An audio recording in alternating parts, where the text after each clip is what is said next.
അന്താരാഷ്ട്ര നീതിന്യായ കോടതിയുടെ പ്രസിഡന്റിനും ഒരു മുതിർന്ന വിചാരണ അഭിഭാഷകനുമെതിരെ US പുതിയ ഉപരോധങ്ങൾ പ്രഖ്യാപിച്ചു. നെതർലാൻഡ്സിലെ ഹേഗ് ആസ്ഥാനമായി പ്രവർത്തിക്കുന്ന യുദ്ധകുറ്റ ട്രൈബ്യൂണലിനെതിരെ ട്രംപ് ഭരണകൂടം നടത്തിവരുന്ന പരസ്യമായ നീക്കങ്ങളുടെ ഭാഗമായാണ് നടപടി. US state secretary Marco Rubio ആണ് ഉപരോധ പ്രഖ്യാപനം നടത്തിയത്. അന്താരാഷ്ട്ര തലത്തിൽ യുദ്ധക്കുറ്റങ്ങളും നരഹത്യയും മനുഷ്യത്വത്തിനെതിരെയുള്ള കുറ്റകൃത്യങ്ങളും വിചാരണ ചെയ്യുന്നതിനായി 2002 രൂപീകരിച്ച ഈ കോടതിയിൽ അമേരിക്ക അംഗമല്ല എന്നത് ശ്രദ്ധേയമാണ്.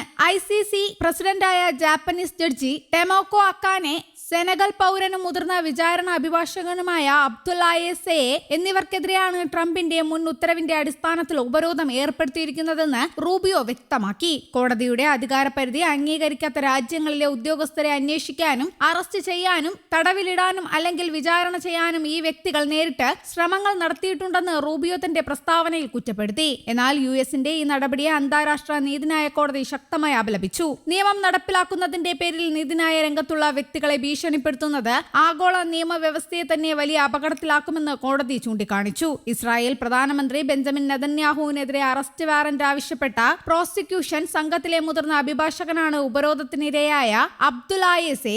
നെതന്യാഹുവിനെയും മുൻ ഇസ്രായേൽ പ്രതിരോധ മന്ത്രി യോവ് ഗാലന്റിനെയും ലക്ഷ്യമിട്ടുള്ള ICC-യുടെ നീക്കങ്ങളുടെ പശ്ചാത്തലത്തിൽ കഴിഞ്ഞ വർഷവും US ചില കോടതി ഉദ്യോഗസ്ഥർക്കെതിരെ ഉപരോധങ്ങൾ ഏർപ്പെടുത്തിയിരുന്നു. ഉപരോധ പ്രകാരം ഈ വ്യക്തികളുടെ US-ലെ ആസ്തികൾ മരവിപ്പിക്കപ്പെടും. കൂടാതെ ലോകത്തെ പ്രധാനപ്പെട്ട ബാങ്കുകളുമായൊക്കെ ബന്ധമുള്ള അമേരിക്കൻ സാമ്പത്തിക വ്യവസ്ഥയിൽ നിന്ന് വരെ പൂർണ്ണമായി ഒഴിവാക്കുകയും ചെയ്യും. അതേസമയം സഖ്യകക്ഷിയായ യൂറോപ്പുമായി ഈ വിഷയം വലിയ അഭിപ്രായ വ്യത്യാസത്തിന് കാരണമായിട്ടുണ്ട്. കോടതി സ്ഥിതി ചെയ്യുന്ന നെതർലാൻഡ്സ് US-ന്റെ ഉപരോധത്തോടെ ശക്തമായ വിയോജിപ്പ് രേഖപ്പെടുത്തി. അന്താരാഷ്ട്ര കോടതികൾക്ക് യാതൊരുവിധ ബാഹ്യ സമ്മർദ്ദവുമില്ലാതെ സ്വതന്ത്രമായി പ്രവർത്തിക്കാൻ കഴിയണമെന്ന് ഡച്ച് വിദേശകാര്യമന്ത്രി ടോം ബെറൻസൺ വ്യക്തമാക്കി.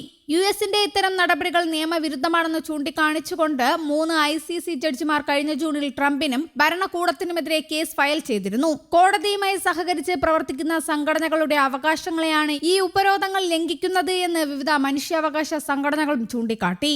അതേസമയം ഇസ്രായേൽ പ്രധാനമന്ത്രി നെതന്യാഹുവിനെയും മറ്റുള്ളവരെയും പ്രോസിക്യൂഷനിൽ നിന്ന് സംരക്ഷിക്കാനാണ് തങ്ങൾ ഈ നിലപാട് സ്വീകരിക്കുന്നതെന്ന് ട്രംപ് വ്യക്തമാക്കിയിട്ടുണ്ട്. US സൈനികർക്കും ഉദ്യോഗസ്ഥർക്കുമെതിരെ കോടതി നടത്തുന്ന അന്വേഷണങ്ങളെ പ്രതിരോധിക്കുക കൂടിയാണ് ഇതിലൂടെ ലക്ഷ്യമെന്നാണ് ഭരണകൂടത്തിന്റെ വാദം. അതേസമയം അന്താരാഷ്ട്ര നീതിന്യായ കോടതിക്കെതിരെ US ഏർപ്പെടുത്തിയ പുതിയ ഉപരോധങ്ങളിൽ ആംനസ്റ്റി ഇന്റർനാഷണൽ കടുത്ത ആശങ്ക പ്രകടിപ്പിച്ചു. ഇത് അന്താരാഷ്ട്ര നീതിന്യായ വ്യവസ്ഥയ്ക്ക് മേലുള്ള അന്തസ്സില്ലാത്ത കടന്നുകയറ്റമാണെന്നും കോടതിയെ ഭയപ്പെടുത്താനും നീതി നടപ്പിലാക്കുന്നതിൽ നിന്ന് തടയാനുമുള്ള ബോധപൂർവമായ ശ്രമമാണെന്നും ആംനസ്റ്റി ഇന്റർനാഷണൽ ഉദ്യോഗസ്ഥ എറിക്ക ഗവാര റോസാസ് വ്യക്തമാക്കി. എക്സിൽ പങ്കുവെച്ച കുറിപ്പിലൂടെയാണ് ഗവാര റോസാസ് US-ന്റെ നടപടിക്കെതിരെ ശക്തമായി രംഗത്തെത്തിയത്. ICC പ്രസിഡന്റ് ടോമോക്കോ അക്കാനെ, മുതിർന്ന വിചാരണ അഭിഭാഷകൻ അബ്ദുല്ലായെ സേ എന്നിവർക്കെതിരെ ഉപരോധം ഏർപ്പെടുത്തിയതിനെ അവർ കടുത്ത ഭാഷയിൽ വിമർശിച്ചു. ഈ നടപടികൾ രാജ്യത്തിന്റെ പരമാധികാരം സംരക്ഷിക്കാൻ വേണ്ടിയുള്ളതല്ലെന്നും മറിച്ച് ശക്തരായ ചില വ്യക്തികളെ നിയമ നടപടികളിൽ നിന്ന് സംരക്ഷിക്കാനും അന്താരാഷ്ട്ര നിയമപ്രകാരം ഗുരുതരമായ കുറ്റകൃത്യങ്ങൾ അന്വേഷിക്കുന്ന ഉദ്യോഗസ്ഥരെ ശിക്ഷിക്കാനുമുള്ള രാഷ്ട്രീയ ലക്ഷ്യത്തോടെയുള്ളതാണെന്നും അവർ തുറന്നടിച്ചു. News desk, Kerala Kaumudi.